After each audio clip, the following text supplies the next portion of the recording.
Welcome back to మనం TV. నేను మీ పవన్ బెస్వాడ.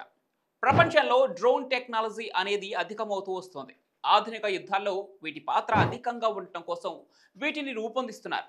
అయితే ఇటీవల భారత్ పాక్ యుద్ధంలో పాకిస్తాన్కు టర్కీ అందించిన 600కు పైగా డ్రోన్లను భారత్ దగ్గర ఉన్న ఎయిర్ డిఫెన్స్ వ్యవస్థ కూల్చేసిన విషయం తెలిసిందే. అటు రష్యా ఉక్రెయిన్ యుద్ధంలోనూ ఇరు దేశాలు డ్రోన్ టెక్నాలజీనే ఉపయోగిస్తున్నాయి. ప్రస్తుతం ప్రపంచ దేశాలు ఇప్పుడు డ్రోన్ టెక్నాలజీని ఉపయోగించుకుంటున్నాయి.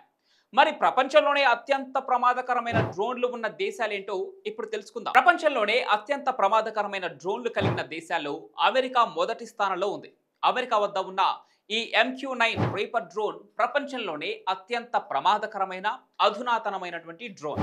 ఈ MQ-9 రీపర్ 19,000 కిలోమీటర్ల వరకు ప్రయాణించగలదు. 50,000 అడుగుల ఎత్తులో కూడా ప్రయాణించగలదు. అయితే ఇవి ఒక్కోటి దాదాపుగా 125 కోట్ల నుంచి 250 కోట్ల ధర పలికే అవకాశం ఉంది. ఇక టర్కీ వద్ద బేరక్తార్ TB2 ఆకిన్సీ డ్రోన్లు రెండవ స్థానంలో ఉన్నాయి. ఇవి తక్కువ ధరలో అధిక నాణ్యతను కలిగి ఉంటాయి.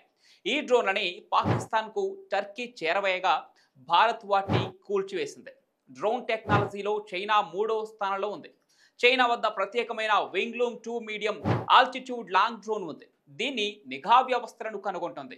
4వ స్థానంలో ఇజ్రాయెల్ సొంతం చేసుకుంది. ఇజ్రాయెల్ వద్ద హీరోన్ TP అనే డ్రోన్ ఉంది.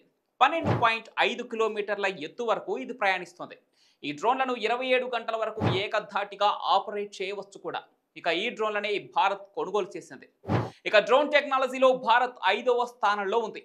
భారత్ వద్ద రుస్తోమ్ 2 డ్రోన్లు ఉన్నాయి. రుస్తోమ్ 2ను తపాస్ BH డ్రోన్లు అని కూడా అంటారు. తపాస్ అనగా tactical air born platform for aerial surveillance అని అర్థం. ఈ డ్రోన్లకు ఆయుధాలు, రాడార్లు, ఇతర యుద్ధ సామాగ్రిని మోసుకెళ్లగల సామర్థ్యం ఉంటుంది.